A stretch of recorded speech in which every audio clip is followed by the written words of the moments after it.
జై Srimannarayana. Minimalism, minimalist life style అనేది live చేస్తూ, ప్రాక్టీస్ చేస్తూ ఉన్న క్రమంలో ప్రతి ఒక్కదాని మీద ఆలోచన చాలా కాంపాక్ట్‌గా ఉండాలి ప్రతీదీ అనే విధంగా మారిపోతుంది. అందుకు నేనే ఎగ్జాంపుల్. నాకే చాలా విషయాల్లో, ఇంట్లో ఉన్న థింగ్స్ విషయాల్లో కూడా అన్నిట్లోనూ ప్రతీదీ ఇంతెందుకు, ఇంతే చాలు కదా అనేలాగా మారిపోతూ ఉంది. అందులో గ్యాస్ స్టవ్ విషయంలో నేను తీసుకున్న డెసిషన్ అన్నమాట. 4 బర్నర్ గ్యాస్ స్టవ్ ఉండేది కదా మనకి ఇప్పటివరకు. సో, దాన్ని 2 బర్నర్‌కి డౌన్‌గ్రేడ్ చేసుకున్నాను. అండ్ అందులోనూ ఒక మంచి బ్రాండ్ చాలా బావుంటుంది. అండ్ సేఫ్టీ కూడా చూసుకునే విధంగా తీసుకున్నాను నేను. గ్లెన్ ఇండియా అన్నమాట. గ్లెన్ అనేది ఇంటర్నేషనల్ బ్రాండ్ కదా! సో, గ్లెన్ ఇండియా వాళ్ళది నేను గ్యాస్ స్టవ్ 2 బర్నర్ స్టవ్ అయితే తీసుకున్నాను. సో, దాని మీద పరమాన్నం చేసి పెరుమాళ్ళకి నివేదన చేసుకున్నాననమాట. ఈ వీడియోలో ఆ డీటెయిల్స్ స్టవ్ గురించి చెప్తూ ఇంకొన్ని మంచి మంచి విషయాలు గూడా మనం మాట్లాడుకుందాము. ఇది మాన్యువల్ అండ్ ఆటో ఇగ్నిషన్ 2 ఉంటాయి. మాన్యువల్ అంటే మనం మామూలుగా లైటర్‌తో ఆన్ చేసుకునేది. ఆటో ఇగ్నిషన్ అంటే బ్యాటరీతో మనకి లైటర్ అవసరం లేకుండానే ఇక్కడే ఆన్ అయిపోతుంది. స్టవ్ దగ్గరే మనకి ఒక బటన్ ఉంటుంది. ఆ బటన్ నొక్కితే స్టవ్ ఆన్ అయిపోయేలాగా అన్నమాట. నాకిది మోడల్ చూడగానే ఎంత బాగా నచ్చిందో అసలు. ఈ స్టీల్ క్వాలిటీ కూడా చాలా బావుంది. స్టెయిన్‌లెస్ స్టీల్ ఒకలాంటి మ్యాట్ ఫినిష్ వచ్చిందనమాట. షైనీగా కాకుండా కొంచెం మ్యాట్ ఫినిష్ వచ్చింది. చాలా బావుంది. చాలా డీసెంట్‌గా అనిపించింది చూస్తే మాత్రం నాకు. దీనికోసం నేనిక్కడ స్టోర్‌కెళ్ళి గూడా చూసాము. అండ్ నేనైతే ఆర్డర్ చేసుకున్నాను. ఇక్కడ స్టాక్ లేదు తిరుపతిలో అని చెప్పేసి. ఆర్డర్ చేసుకున్నాక 4 డేస్‌కైతే డెలివరీ ఇచ్చారు. హర్యానా నుండి వచ్చింది నాకిది. చాలా బాగా అనిపించింది. అండ్ దీనికి మనకి మామూలుగా మన రెగ్యులర్ స్టవ్‌లన్నిటికి కూడా ఇక్కడ రింగ్ ఒస్తది కదా! మనకేదైనా పాలు గానీ, ఏదైనా పొంగితే అక్కడ కలెక్ట్ అవ్వడానికి. బట్ అవి కలెక్ట్ అవ్వవు. ఎలాగో అక్కడి నుండి గూడా కారిపోయి కిందకెళ్ళిపోతాయి స్టవ్ కిందకి. సో, దీనికి అట్లాంటి అటాచ్‌మెంట్స్ ఏమీ లేకుండా ఒకటే మౌల్డ్‌గా ఇచ్చేశారు. కంప్లీట్ స్టీల్ ప్లేట్ లాగా ఇచ్చేశారనమాట పైన. చాలా హెవీగా ఉంది.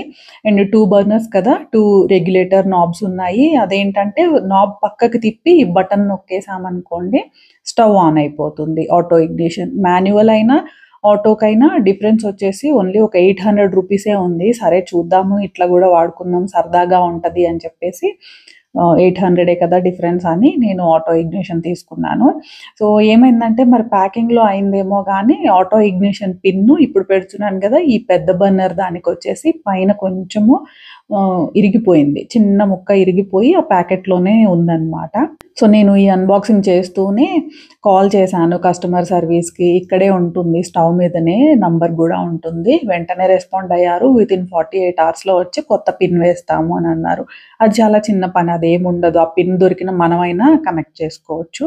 బట్ మనకి సర్వీసెస్ ఉంటాయి కాబట్టి వాళ్ళకే ఇన్ఫార్మ్ జేయాలి మంచిది అని చెప్పి చేశాను. సో, అది ఇగ్నోర్ చేసేయొచ్చు. మనం లైటర్‌తో అయినా గానీ స్టవ్ అయితే యూజ్ చేసేసుకోవచ్చు. దాంతో ప్రాబ్లమ్ లేదు. బ్యాటరీ వేసుకోవాలి. బ్యాటరీకొచ్చేసి ఇక్కడ హోల్డర్ ఉంది వెనక వైపున. అక్కడ వేసేసుకుంటే మనకి ఫ్రంట్‌న ఒక పవర్ బటన్ ఉంది కదా! 2 నాబ్స్‌కి పక్కన. ఆ నాబ్ త్రూ మనకి వస్తుందనమాట. స్పార్క్ వస్తుంది. ఇంకా అయితే కనెక్ట్ చేశాము. కంపార్ట్మెంట్ మీద కూడా ఇప్పటి వరకు నేను మొదటి నుండి కూడా 4 బర్నర్ స్టవ్వే యూజ్ చేశాను. సో, అది తీసి ఇది పెట్టిన తర్వాత అసలు అక్కడ అసలేమన్నా ఉందా లేదా అన్నలాంటి ఫీల్ అనమాట. ఎందుకంటే నాకు కిచెన్‌లో ఉన్న వుడ్ వర్క్ కూడా సేమ్ ఇట్లానే స్టీల్ ఫినిష్‌గా ఉంటుంది కాబట్టి అంతా కూడా కలిసిపోయిందన్న ఫీల్ వచ్చింది నాకైతే. ముందుగా వెట్ క్లాత్‌తో కొంచెం అంతా తుడిచేస్తున్నాను. తుడిచేసి అప్పుడు బొట్టు పెట్టుకొని ఇక పరమాన్నం వండడము స్టార్ట్ చేద్దాము అనేసి అనుకున్నా నేను. ఇదనమాట మనము లైటర్. అదే లైటర్ ఇంకా. ఆ బటనే లైటర్ ఇంక దీనికి. ఈ పిన్ గురించయితే చెప్పాను గదా! వస్తారు, వచ్చి మారుస్తారు అనేసి. అదసలు ఆప్షనల్. అది ఉన్నా లేకపోయినా గూడా ఏం పర్వాలేదు. మనకి లైటర్స్ ఉంటాయి గదా! లైటర్‌తో ఆన్ జేసుకోవచ్చు. సో, ముందుగా ఇవన్నీ స్టార్ట్ చేసే ముందుగా మన సెంటిమెంట్ ఉంటది గదా మనకి. పసుపు, కుంకుమతో బొట్టు పెట్టుకోవాలి అని జెప్పేసి. సో, నేను పసుపు కలుపుకొని తెచ్చుకున్నాను. నామం బెట్టుకుంటున్నా. తిరునామం బెట్టుకుంటున్నాను పసుపు, కుంకుమతోటి. ఇంకా తర్వాత పరమాన్నం. ముందుగానే ఆవు పాల ప్యాకెట్ అది కూడా తెప్పించి పెట్టేసుకున్నాననమాట. పొంగల్ చేసుకుందాము అని చెప్పేసి. నాటు ఆవు పాలు అయితే దొరకలేదు కానీ ప్యాకెట్ పాలే తెచ్చుకున్నాను. సో ఇట్లా నాబ్ తిప్పేసి బటన్ నొక్కితే ఆన్ అయిపోయింది. చాలా గమ్మత్తుగా అనిపించింది. ముందుగా బౌల్ పెట్టేసి ముందు కొన్ని నీళ్లు పోసాను. కొత్త స్టవ్ మీద నీళ్లు కాచాలి అని అంటారు కదా, సో నీళ్లు పోసి దానిలో పాలు యాడ్ చేసేసాను. పాలంతా మరిగేలోపు నేను పరమాన్నానికి రెడీ చేసుకుంటున్నాను. ఒక కప్పు రైస్ తీసుకొని ఒక కప్పు పెసరపప్పు తీసుకున్నా. రెండు కూడా కడిగి కాసిన నీళ్లు పోసి నానబెట్టేస్తా. పాలు పొంగు వచ్చే వరకు బియ్యము పప్పు నానుతూ ఉంటే బాగా ఉడుకుతుంది తొందరగా అని చెప్పేసి. ఇంకా దానికి ఒక కప్పు బియ్యం కదా, అలాగే ఒక కప్పు బెల్లం పొడి తీసుకుంటున్నాను. అందులో ఒక 4 స్పూన్లు పంచదార అయితే యాడ్ చేసుకుంటాను. ఓన్లీ బెల్లంతోనే చేసుకోవచ్చు కానీ కొంచెం షుగర్ యాడ్ అయితే ఆ ఫ్లేవర్ బాగుంటుంది కదా, ఆ టేస్టే వేరు అన్నట్టుగా అనిపిస్తుంది కొంచెం పంచదార పడితే. ఇంకా ఇవి మనం రెగ్యులర్గా తీసుకునేవి కాదు కదా, ఎప్పుడో అకేషనల్గా చేసుకుంటాం కాబట్టి పరమాన్నము ఒక నలుగురు తినేటప్పుడు, ముగ్గురు తినేటప్పుడు మనకి ఒక 4 స్పూన్లు 3 స్పూన్లు పంచదార అనంటే పెద్దగా వరి అయిపోనక్కర్లేదు అని చెప్పేసి చేశాను. ఇంకా ఇవి కట్ చేసుకుంటున్నాను నట్స్. ఓన్లీ బాదం పప్పులు అనమాట. జీడిపప్పులు ఇంట్లో ఉంటే అలా ఫ్రిడ్జ్లో బాటిల్ కనిపిస్తూ ఉంటే అప్పుడు కొంచెం నోట్లో వేసేసుకుంటూనే ఉన్నాము. అవేమంత మంచిది కూడా కాదు కదా, కొలెస్ట్రాల్ ఉంటుంది కాబట్టి. సో తెప్పించట్లా నేను, అందుకని ఇందులో ఇవి బాదం పప్పులు మాత్రమే వేద్దామని. మాకు కిచెన్ కంపార్ట్మెంట్కి హోల్ వచ్చేసి ఇది మనకి గ్యాస్ పైప్ వెళ్ళే హోల్ రాంగ్ ప్లేస్లో ఇచ్చారు. సో కొంచెం ఇది స్టవ్ పెట్టుకునే దగ్గర వెనక్కి ఇవ్వాలి కదా, అట్లా కాకుండా చాలా దూరంగా ఇచ్చేసరికి ఈ చిన్న స్టవ్ కదా, అందులోనూ మనకి ఇప్పుడు బాగా కనిపిస్తుంది ఆ పైప్. దాన్ని కవర్ చేద్దాము అని చెప్పేసి వెనకాల పెట్టుకున్న కొండపల్లి బొమ్మ అవి తీసుకొచ్చి ముందు పెట్టి ట్రై చేశా కానీ బాగలేదు, అడ్డుగా అనిపిస్తున్నాయి. మళ్ళీ వెనక్కి పెట్టాను. హోల్ అయితే ఇంకోటి వేద్దాంలే అనేసి అన్నారు.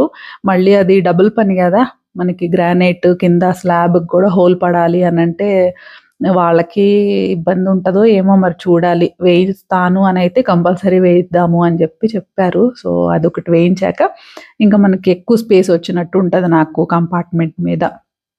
స్టవ్ అయితే చాలా స్మూత్గా ఆన్ అవుతుంది, బాగుంది, బాగా అనిపించింది. ఇంకా అడిషనల్ బెనిఫిట్స్ ఏముంటాయి కానీ అన్ని స్టవ్లు చేసేది అదే కుకింగ్ కదా, మనం అవుట్లుకే కదా మెయిన్గా చూసుకుంటాము. సో లుక్ అయితే చాలా బాగుందన్నమాట. చాలా ప్రీమియం లుక్ వచ్చింది.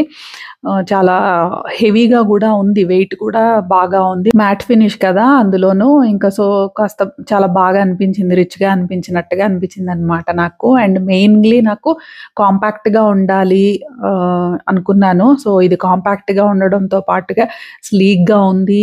ఇంకా హైట్ కూడా తక్కువ, ఏదో చాలా వెరైటీగా ఒకలాంటి ల్యాప్టాప్ అన్న ఫీలింగ్ కూడా అనిపిస్తుంది అనమాట. ఇప్పుడు వాయిస్ ఓవర్ ఇస్తూ చూస్తుంటే మనది యాపిల్ ల్యాప్టాప్ ఉంటుంది కదా, కొంచెం అది ఆ షేప్ కూడా గుర్తొస్తున్నట్టుగా కూడా అనిపిస్తుంది అనమాట. కలర్ చూస్తుంటే నాకు చాలా ఇంప్రెసివ్గా ఉంది. నా ఫ్రిడ్జ్ కూడా ఇదే కలర్ ఉంటుంది. సో నాకు చాలా బాగా నచ్చింది. కాస్ట్ కూడా మనకి ఒక 8,000 పడింది అనమాట. ఆటో ఇగ్నిషన్ కాబట్టి 8,000. అందులోనూ ఇప్పుడు ఇవి ఆఫర్స్ ఉన్నాయంట బ్లాక్ ఫ్రైడే రిలేటెడ్గా, అందుకని ఒక 35% డిస్కౌంట్ ఇవ్వబట్టి 8,000 పడింది. లేదంటే ఇంకా ఎక్స్పెన్సివ్ ఉంటుంది. మనకి ఆటో ఇగ్నిషన్ వద్దు, మాన్యువల్ చాలు, లైటర్తోనే ఆన్ చేసుకుంటాము అని అంటే అది ఒక 800 రూపీస్ తగ్గుతుంది, 7,200కి వస్తుంది. ఇది ఇప్పుడు బ్లాక్ ఫ్రైడే 35% ఆఫర్ ఉండబట్టి అట్లా తక్కువకి వస్తుంది. లేదంటే 10,000 పైన ఉంటాయంట ఇది ప్రైస్ వచ్చేసి. సో ఇందులో అన్నీ యాడ్ చేసుకున్నాను కదా, పరమాన్నం పూర్తయింది. కొంచెం లిక్విడ్గానే ఉంచుకున్నాను నేను, ఎందుకంటే తినేటప్పుడు గట్టిగా అవుతుంది అని చెప్పేసి. కాస్త ఆరిన తర్వాత స్వామివారికి నివేదించుకోవడానికి పెట్టుకున్నాను ప్లేట్లోకి. సో ఈ స్టవ్ డీటెయిల్స్ అన్నీ కూడా నేను డిస్క్రిప్షన్లో ఇస్తాను, లింక్ అయితే ట్యాగ్ చేస్తాను. ఎవరైనా ఇంట్రెస్టెడ్గా ఉంటే చెక్ చేసుకోండి. మరో మంచి వీడియోతో కలుద్దామండి. జై శ్రీమన్నారాయణ.